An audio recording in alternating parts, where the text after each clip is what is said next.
c'est moi. Je découvre les slides en fait. Ça c'est le web d'aujourd'hui, donc c'est un grand corps bavard, un petit peu comme moi, c'est pour ça qu'il faut me cadrer sur l'horaire.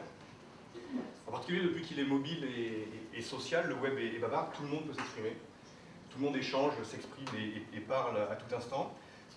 D'un point de vue anthropologique, je ne sais pas ce que vous en pensez, moi je trouve ça bien, ça s'appelle la démocratie, mais d'un point de vue marketing, ça pose un grand problème auquel, donc, si vous êtes dans le marketing, vous faites face, c'est que si tout le monde peut s'exprimer, comment vous faites, vous, en tant que professionnel, en tant que marque, en tant qu'entreprise, pour faire entendre votre voix, pour exister, pour vous faire connaître et reconnaître. La solution qui est communément acceptée à ce défi du marketing sur le web social, c'est de devenir un média. C'est-à-dire que les entreprises doivent apprendre non plus seulement à pousser de temps en temps un message convenu et formaté, mais à s'engager de façon régulière, à ouvrir une discussion et à nourrir leur audience. Que ce soit pour fabriquer ou maintenir une réputation, que ce soit pour satisfaire les robots du SEO, donc des moteurs de recherche, ou que ce soit pour nourrir une conversation avec leur communauté, on a besoin de contenu. Donc la stratégie de contenu devient un point important dans les boîtes. C'est un sondage que je n'ai pas eu le temps de faire ce matin parce qu'on est déjà en retard, mais j'aurais aimé savoir parmi vos entreprises combien ont des rôles qui s'appellent déjà content manager, directeur de contenu, voire content strategist. Des boîtes qui ont compris qu'on devait être présent sur le web et que pour ça il fallait devenir un média ont créé ces rôles-là. Très important. La grande question, c'est quels sont les critères qualitatifs d'une bonne stratégie de contenu. On pourrait en débattre pendant 1001 critères. J'ai retenu ce que j'appelle mes 4 piliers d'une bonne stratégie de communication. La première, c'est d'être multimédia. Alors être multimédia, ça veut dire quoi? C'est d'apprendre à aller là où votre audience est. Et votre audience, en général, et dans plusieurs endroits, c'est de ne pas croire que sur le web, on chasse à l'affût. C'est-à-dire que les gens vont venir sur votre propriété. Il faut aller partout. C'est multimédia en termes de vecteurs, de nombreux vecteurs, multimédia en termes de formes aussi. Apprendre à utiliser toutes les formes que l'Internet met à votre disposition. Cette petite charte à gauche est le résultat d'un sondage qu'on a fait auprès de 3000 PME aux US, donc c'est un peu biaisé US, qui représente l'intérêt perçu des médias sociaux pour les entreprises de petite et moyenne taille concernant le marketing. Si ça vous intéresse, j'ai tous les détails de cette étude, c'est assez intéressant. Là encore, je ne sais pas si vous représentez des grandes ou des petites boîtes, il y a un petit biseau entre les deux, mais c'est très important d'apprendre à aller partout.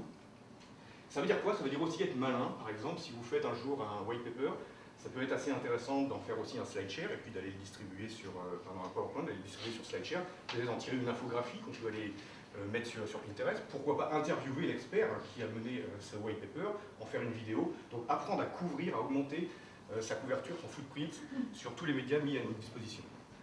Ensuite, il faut malheureusement être régulier. Alors je dis malheureusement parce qu'on aimerait bien que la qualité soit le maître mot, mais la quantité est importante, la taille compte sur le web. Ça, ce sont 2 études indépendantes différentes qui montrent la corrélation intéressante qu'il y a et assez spectaculaire qu'il y a entre le nombre de followers sur un compte Twitter et le nombre de tweets qui étaient faits. On voit qu'il y a un passage un petit peu délicat entre 800 ou 1000 followers, mais qu'on arrive à corréler de façon assez évidente, assez systématique, la quantité d'informations qu'on diffuse avec l'engagement qu'on obtient de la part de notre audience. Ça, c'est vrai pour tous les médias et c'est vrai également, comme vous le savez, pour les robots de Google. Donc il faut être multimédia, il faut être régulier. Un petit chat le matin, ça fait pas de mal, après la voix cassée nous ira. Mignon. Il faut être utile aussi. Donc ça, c'est le pendant du message d'avant. Il faut de la qualité, il faut rendre la vie de notre audience meilleure. Ça paraît totalement trivial, mais le message sous-jacent ici, c'est de ne pas confondre la notoriété et la réputation. La notoriété, ça s'acquiert de façon assez triviale en mettant des vidéos de twerks. Je ne sais pas si c'est très populaire, si c'est twerks, c'est absolument spectaculaire, ou des lolcats. Ça, effectivement, ça peut accroître votre visibilité, mais ça n'accroît pas votre réputation. Il n'y a pas de ROI à long terme là-dessus, donc être utile. Le dernier point, c'est le point en général, le plus difficile et le plus subtil, c'est qu'il faut apprendre à ne pas parler que de soi-même. Absolument. Pendant un moment, sur le web, c'était inutile de parler de soi-même. Maintenant, on a atteint un niveau de maturité qui est pire, ça devient contre-productif de parler de soi-même. Et ça, c'est compliqué parce qu'en général, les directeurs de communication dans des entreprises un petit peu plus traditionnelles, qui ont l'habitude des médias pré-web, ne savent pas parler d'autrui. Ils ont cette approche égocentrique. Je me rappelle un acteur français, c'est pas Jean Rochefort. Un peu quand même. C'est Einstein. Donc apprendre à parler des autres, apprendre à parler de vos valeurs, apprendre à parler des valeurs de votre audience et de votre écosystème. Ben voilà, donc on a 2,5 milliards d'individus à notre portée, leur accès est libre, ils sont connectés. Pour les accéder, il suffit, entre guillemets, de devenir un média, c'est super, mais pour être un média, il faut avoir une stratégie de contenu qui est multimédia, qui est riche donc en forme, tant qu'en vecteur, il faut qu'elle soit régulière, fréquente, il faut du contenu utile et du contenu qui ne parle pas de nous. En général, au secours, la plupart des entreprises ne savent pas faire ça. Donc moi je voulais attaquer la deuxième partie de la présentation là-dessus, mais je vais la présenter là-dessus plutôt. Parce que vous avez quand même fait l'effort, et je vous en remercie, de venir le matin, un lundi, pour nous voir. Vous voulez un petit café, monsieur? Et je ne voulais pas vous laisser sur un message de stress, mais si c'est assez stressant, on ne peut pas se passer d'une stratégie de communication sur le web. Je n'ai pas vraiment encore calculé le ROI de l'activité sur les médias sociaux, mais il y a un ROI qui est facile à calculer, c'est le prix que vous allez payer si vous n'y êtes pas. Donc il faut devenir un média, et c'est pas facile, mais on est là ce matin pour vous rassurer. D'une part, il y a des gens qui savent faire, des agences très compétentes, je pense qu'on pourrait trouver quelques noms par ici, et c'est très important de ne pas réinventer la roue et de se baser sur leur expérience acquise. Mais d'autre part, ce dont je voulais parler spécialement ce matin, c'est d'utiliser à votre bénéfice la mutation du cycle de l'information. Donc ça, c'est le cycle de l'information, le cycle du contenu tel qu'il a été pendant à peu près 5500 ans. Quelques auteurs rares, diffusés par quelques éditeurs, également rares, qui ensemble possèdent le pouvoir sur l'information. Et toutes les innovations technologiques qui ont été faites entre la nuit des temps, qu'on va être à moins 3500, il y a une vingtaine d'années, toutes les innovations technologiques étaient faites pour diffuser à une audience plus large, mais sans remettre en cause les règles du pouvoir, qui sont les auteurs et les éditeurs. Avec l'infobésité et avec le web 2.0, ces barrières-là ont fondu, elles se sont dissipées, elles ont été dissoutes, maintenant tout le monde est devenu auteur, et ça crée un rôle nouveau, c'est le rôle du passeur. Donc la personne qui ne rajoute pas du contenu, mais qui va gagner ses galons, qui va gagner son pouvoir en étant le médiateur du contenu existant. Cette personne donc, qui sélectionne, qui éditorialise et qui partage du contenu déjà existant, qui utilise sa passion et son expertise sur des sujets bien précis pour le faire. On a avec ça aujourd'hui un curateur, comme vous le savez, analogie avec le curateur de musée, qui choisit les meilleures pièces et les met en scène pour que d'autres puissent en partager, en profiter. Ben, cette personne, elle gagne des galons, elle gagne de l'importance parce qu'elle rend le web meilleur. Et juste un tout petit peu à la voix. On s'est permis de commencer sans peur.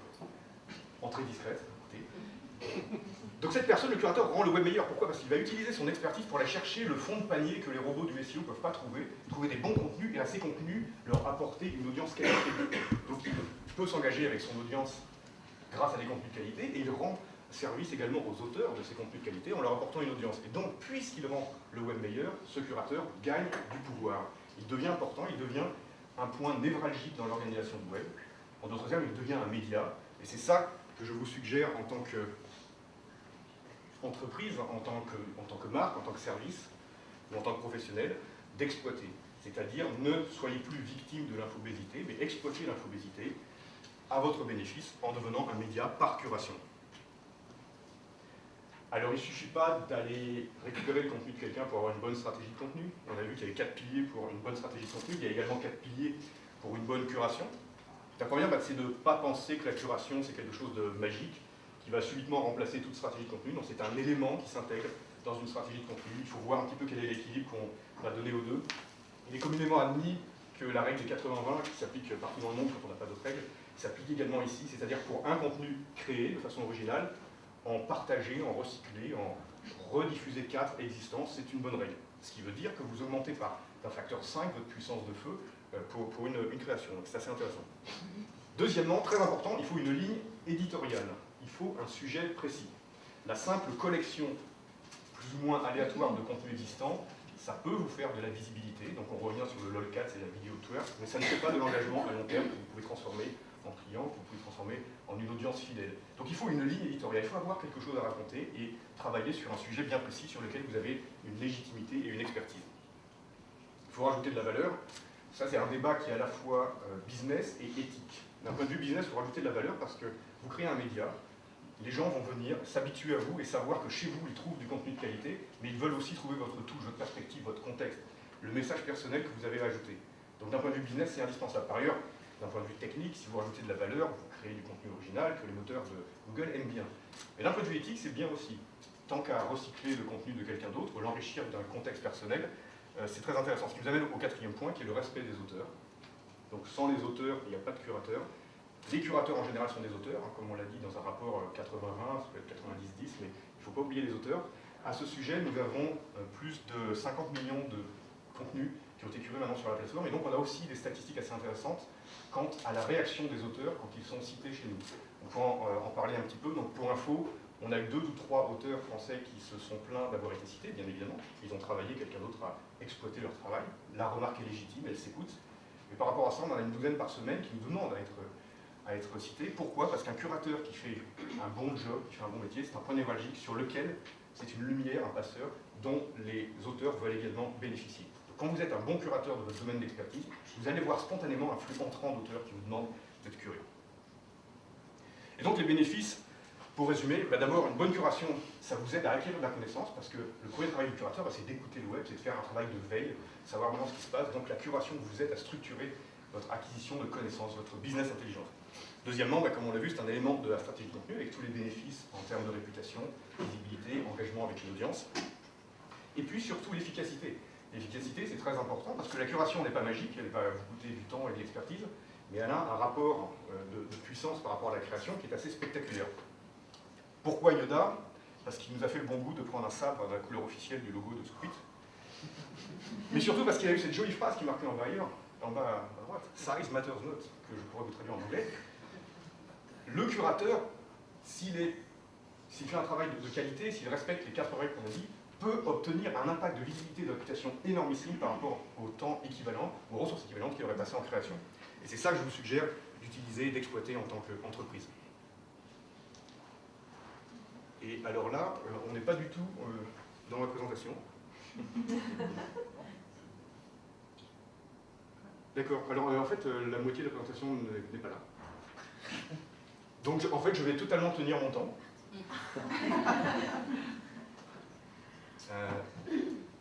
Je peux vous la raconter sans les salles, parce qu'on est un petit peu moins d'ordre. Merci. Donc c'est fort de ce constat de l'exploitation possible de l'infobésité au bénéfice des entreprises, des marketeurs et des community managers qu'on a monté il y a 2 ans sur Scoop It, sur lequel j'ai quelques slides absolument passionnants, je vais vous montrer, dont l'objet est donc d'organiser, de professionnaliser la publication par curation. Donc Scoop It fait 3 choses pour vous. D'abord, c'est un moteur de veille. Scoop It vous aide à trouver du contenu. Donc on met en œuvre des algorithmes qu'on va appeler aujourd'hui des algorithmes sémantiques big data, parce que ça fait quand même drôlement bien, mais qui sont quand même assez sophistiqués et qui écoutent à peu près 20 millions de pages web par jour, et qui crawlent le web sur diverses sources et qui vous offrent du contenu sur la base de mots-clés que vous avez utilisés et qui rajoutent des filtres dessus. Dans Scoop It, vous pouvez faire de la curation à partir de contenus que vous avez importés, pas forcément sur ce moteur de veille, mais ce moteur de veille vous garantit 2 choses. Petit 1, vous savez à peu près en temps réel ce que le web dit sur vous, sur vos valeurs. Et petit 2, vous êtes sûr de ne jamais être pris à court. Donc le syndrome de la page blanche, quand on doit tweeter 4 ou 5 fois par jour des contenus intéressants pour maintenir une audience, c'est très important de savoir qu'à tout instant, vous avez 100 contenus pertinents qui vous attendent. Comme cela est probablement marqué dans cette slide. Hélène, timing est somptueux. Merci. Donc un moteur de veille qui vous garantit d'avoir à tout instant 100 contenus multiformes, ça peut être des slideshares, des PDF, des articles, des vidéos, des photos, qui viennent du web et qui matchent vos mots-clés. En tant que curateur, vous avez accès à des contrôles divers sur ce moteur pour augmenter le ratio signal-bruit au fil de l'eau. Deuxièmement, la plateforme est une plateforme de publication, donc un petit peu à l'instar d'une plateforme de web, qui vous permet de mettre en forme le contenu que vous avez sélectionné. Donc c'est cet ajout de valeur dont je parlais qui fait que vous transformez d'un collecteur en curateur. Vous rajoutez votre contexte, votre expertise, et incidemment, tout ça va dans un magazine qui a d'excellentes performances SEO et qui vous permet aussi de garder votre curation. Et ça, c'est très important. Si vous vous contentez de faire du repost ou du retweet ou du CTRL-C, CTRL-V ou pomme-C, pour les fans d'Apple dans votre curation, vous n'avez pas d'endroit pour garder votre expertise vers lequel vous pouvez attirer une audience. Les retweets, c'est quelque chose de périssable. La curation sur Scoop It, c'est quelque chose qui se tient dans le temps. Et enfin, ce magazine, vous pouvez le brancher à volonté sur une douzaine de médias divers pour précisément nourrir votre audience selon le rythme que vous voulez. Cette publication n'est pas automatique, vous choisissez de temps en temps un petit peu sur Pinterest, de temps en temps un petit peu sur LinkedIn, 2 sur 3 sur Twitter, etc. Donc vous avez une démarche totalement professionnalisée, organisée, de découverte de contenu, enrichissement, édition de contenu et diffusion de ce contenu sur tous les médias où vous voulez augmenter votre impact. Alors Scoop It aujourd'hui, on a fêté il y a 2 semaines notre 2e année d'opération, puisqu'on s'est lancé début novembre 2011. Je sais qu'il y en a parmi vous qui nous connaissent depuis, voire il y en a parmi nous qui nous connaissent d'avant, puisqu'on a été en bêta privée, qu'il y a quelques bêta-testeurs ici, et merci beaucoup pour votre fidélité, ça compte beaucoup. Donc à l'occasion de nos 2 ans, on a atteint ce seuil assez intéressant de 750 000 curateurs. Alors par rapport à des médias sociaux plus traditionnels où on va partager des photos de cupcakes ou de lolcats, ça ne fait pas énorme, mais ici on ne parle que de professionnels, que de gens qui viennent partager des idées importantes, du contenu longue forme, engagé sur des sujets professionnels. Ensemble, ils ont curé ou indexé ou partagé un peu plus de 50 millions de contenus, et surtout on a passé ce magnifique jalon de 100 millions de visiteurs cumulés. Alors cumulés, c'est pas tous les mois, mais 100 millions de personnes dans le monde ont vu du contenu qui a été découvert, édité, partagé par Scoop It. On a également un modèle premium. Peut-être que parmi vous, il y en a qui utilisent Scoop It gratuitement, si ça vous intéresse. Un modèle premium, c'est bien. Sur lequel je reviendrai à distance. On a donc plus de 1000 entreprises. Alors là, ce qui est intéressant, c'est qu'on pensait que Scoop It était l'arme absolue pour les entreprises de petite taille qui doivent être présentes sur le web mais qui n'ont pas les moyens précisément d'avoir une équipe éditoriale interne ou de travailler avec une agence, on va dire, un petit peu plus haut de gamme. Et on s'est rendu compte qu'en fait, Scoop It intéresse toutes les boîtes indépendamment de leur verticale et indépendamment de leur taille. Les deux points communs de nos clients sont, petit 1, de vouloir exister sur le web. Ce n'est pas le cas de tout le monde. J'ai un petit village Pibrac où il y a un boulanger qui ne veut pas exister sur le web. Donc il n'est pas chez Scoop It, mais tous les gens qui veulent exister sur le web, indépendamment de leur taille et de leur activité, sont intéressantes. Et par ailleurs, on ne parle qu'aux gens qui ont déjà essayé d'exister sur le web. Les gens qui ont déjà essayé de maintenir une ligne sur Twitter ou sur Facebook, de maintenir un blog, et qui se rendent compte de la difficulté, de la hauteur de la barrière qu'est le fait de devenir un média. Je vous présenterai quelques exemples de ces gens-là. Et donc une petite visite guidée rapidement. Alors ça c'est une page profil, comme on les a redesignés récemment. Donc vous avez vu le logo, c'est plus le même que celui sur mon t-shirt. Ça c'est un assez bon curateur, je le connais perso. Bon travail. Quand on passe les 100 000 vues, c'est pas mal, mais c'est pas grand-chose. Nos meilleurs curateurs ont dépassé les 3 millions de vues sur leur page profil. Sur une page, et on parle d'un travail de quelques minutes par jour, et encore pas tous les jours. Faire ça sur un blog post, sur un blog, c'est pas gagné. Et ce qu'on voit ici, donc, c'est quelques métadonnées sur moi, les médias auxquels je suis connecté, et bien évidemment ma liste de topics sur lesquels je fais de la curation. Alors incidemment, Scoop It, ces 100 millions de visiteurs uniques dont je vous ai parlé, on les a développés intégralement en utilisant Scoop It. C'est-à-dire qu'on voit notre propre potion, on n'achète pas de pub, on ne fait pas de SIM, on ne fait que de la publication par curation comme outil marketing. Voilà un exemple de topic. Donc en ce moment, je travaille depuis peu ce topic sur le thought leadership, parce que je pense que c'est un sujet qui intéresse notre audience. Donc c'est ce que je disais sur avoir une bonne ligne éditoriale. Je trouve du contenu en masse. J'ai fait une édition, donc une mise en scène, par exemple, on peut créer des posts à l'intérieur de Scoop It, on n'est pas obligé que d'importer des posts curieux, on peut aussi créer des posts, comme sur une plateforme de blog. J'ai un petit message d'accueil. Un autre exemple, je voulais en parler parce que Ignace Mipin, c'est un des exemples que j'adore, j'en suis inspiré parce que je trouve que les photos d'architecture c'est quelque chose d'assez intéressant. Moi j'ai beaucoup voyagé en Asie, donc je fais ça. Donc le premier c'était à titre professionnel, celui-ci c'est plutôt à titre passionnel. Donc ce que vous voyez ici, c'est qu'il y a le petit bouton suggestion qui m'indique qu'il y a 100 contenus qui parlent de l'architecture moderne en Asie qui m'attendent pour ma curation. Donc si je clique sur ce bouton, j'ai ma file de contenu qui m'attend, qui est en suggestion. Donc la machine n'édite rien pour vous, ce n'est que de la suggestion. L'homme est maître à bord. On parle de communication. Je pense qu'il ne faut pas donner la main de la communication au robot, il faut vraiment garder le contrôle. Si un contenu m'intéresse, je clique sur le bouton Scoop It, qui ouvre cette fenêtre d'édition, et là on se retrouve dans un environnement un peu similaire à un environnement de blog, juste un petit peu simplifié, et surtout pré-rempli par les informations qu'on a pu extraire. Ce que vous pouvez noter, d'une part, c'est que l'extraction du contenu original est petite. C'est fait exprès, ça c'est la règle 4 d'une bonne curation, c'est de respecter les auteurs. Et par ailleurs, mon insight, ma perspective personnelle que je rajoute, je ne vois pas si c'est drôle. Est-ce que quelqu'un peut amener un café? Mon insight est séparé dans une boîte qui montre clairement la différence entre ce que j'emprunte à l'auteur, que donc je respecte, et la valeur ajoutée que je veux amener pour mon audience. Et puis en dessous, les réseaux vers lesquels je peux diffuser. Donc comme je vous dis, il y en a une douzaine. On a rajouté récemment les company pages de LinkedIn, qu'on a annoncé cette semaine, qui est assez intéressant dans un autre web. Et une fois que j'appuie, ben, ça blast.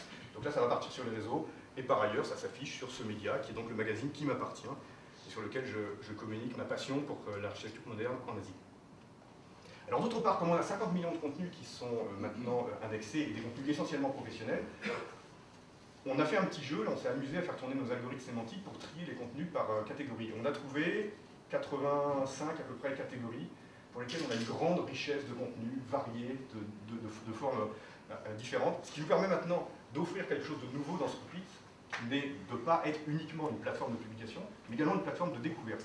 Donc on a de plus en plus de gens qui vont venir et voyager à l'intérieur de ces catégories et trouver du contenu qui les intéresse. Voilà par exemple la catégorie éducation, qui se trouve être une des catégories qui marche bien chez nous. Donc on a 384 topics qui ont passé un seuil de qualité, qui nous permettent de dire qu'ils parlent d'éducation, c'est de l'analyse sémantique derrière, 260 000 scoops et 4,3 millions de vues qui ont été vues sur cette catégorie. Si vous êtes intéressé par l'éducation, et même si vous voulez communiquer sur l'éducation, vous pouvez aller là et suivre ces gens-là. Et ces gens-là font un travail pour vous, ils trient le web pour vous, et ils vous donnent du contenu. Donc si je retourne sur ma page profil, tout à l'heure je voyais My Curated Topics, maintenant c'est My Followed Topics, donc c'est des topics dont je m'inspire. Des gens qui font du bon travail sur des sujets qui m'intéressent, et ça devient vraiment super intéressant, c'est que là, quand il y a des bons curateurs sur nos topics de prédilection, on n'a même plus besoin de faire le travail. Enfin, il faut garder le travail de ligne éditoriale et de valeur ajoutée, et le travail de recherche, en fait, est sous-traité à la communauté. Et ça, c'est très intéressant. Et de même, puisque je peux voir leur travail, je peux les découvrir eux également. Donc là, j'ai accès au profil des gens qui font de la curation sur les topics de prédilection, donc je peux rentrer en contact avec eux et avoir une expérience communautaire d'échange qui est très enrichissante. Alors comme je vous le disais, Scoopit n'est pas une association à but non lucratif. Et j'ai la chance et le privilège énorme de travailler avec la meilleure équipe avec laquelle j'ai jamais travaillé depuis 25 ans. Ils ont un engagement et un talent pour cette mission qui est absolument exceptionnelle. Ils ont juste un petit défaut, c'est qu'on leur paye des salaires. Et donc on a un mode premium, donc nous on s'est dit, Scoopit est devenu un média, mais on ne veut pas mettre de pub dans le média. On ne veut pas mettre de pub parce qu'on veut un contenu qui vous appartient, qui appartient au curateur, et qui reste professionnel, qui reste cohérent avec votre ligne éditoriale. Donc on a préféré l'autre business model, qui s'appelle le business model premium, qui consiste à offrir des fonctions en plus aux entreprises, qui par abonnement mensuel vont gagner des fonctions supplémentaires, qui donnent du pouvoir supplémentaire à la curation. Donc ici ce qu'on voit par exemple, c'est les analytics. Donc quand on fait de la curation, c'est assez intéressant, de la publication en général, c'est assez intéressant de mesurer l'impact de notre travail. Donc dans le mode premium, on a des analytics qui vont permettre de voir l'impact sur tous les médias, dans le temps, dans la géographie de chacun de vos topics, donc de vos sujets, mais également de chacun de vos posts à l'intérieur de vos sujets, et également de suivre les personnes avec qui vous êtes engagés, de pouvoir éventuellement les contacter pour entrer dans un mode collaboratif. Donc c'est très intéressant, ça vous aide à répliquer les modèles qui marchent bien. Quand vous voyez, ah, si je poste à telle heure ce type de contenu sur Twitter, ça marche 3 fois mieux, je vais répliquer le lendemain, et donc petit à petit, comme ça, on arrive à croître. Autre chose qui est très intéressante, et que je vais montrer ici, c'est la valeur d'avoir un magazine qui tient la route, c'est-à-dire qui est stable, par opposition à du retweet qui est plus périssable. Vous voyez ici la croissance cumulée de l'audience, les barres bleues montrent les curations. L'audience continue à croître même quand il n'y a pas de curation. C'est parce que le magazine existe et il continue à attirer des gens en SEO, en partage, etc. Donc le fait d'avoir ce repository, cette home pour le contenu, c'est très intéressant. Autre fonction dans le mode premium, un nombre d'options de partage ou de diffusion très intéressant pour les professionnels qui est beaucoup plus large spectre. On peut par exemple mettre plusieurs comptes Twitter, plusieurs comptes LinkedIn, Facebook, etc. par topic. On peut régler le moteur de suggestion pour aller dans une finesse et une pertinence plus grande. On peut scheduler, planifier les posts. Donc ça c'est très intéressant quand vous êtes dans une démarche de petite entreprise où vous n'avez pas un community manager à temps plein toute la journée, mais que vous voulez assurer votre présence toute la journée. Vous pouvez faire un quart d'heure de curation le matin, décider ça part sur Twitter à telle heure, ça sur Facebook à telle heure, etc. Préparez votre publication et ça va être diffusé pour vous. On peut faire de la curation en équipe, donc allouer des droits de co-curation à des gens sur votre topic. Et ce que j'ai rajouté en bas, une chose très intéressante qui est venue de façon assez récente chez Scoopit, c'est le mode privé.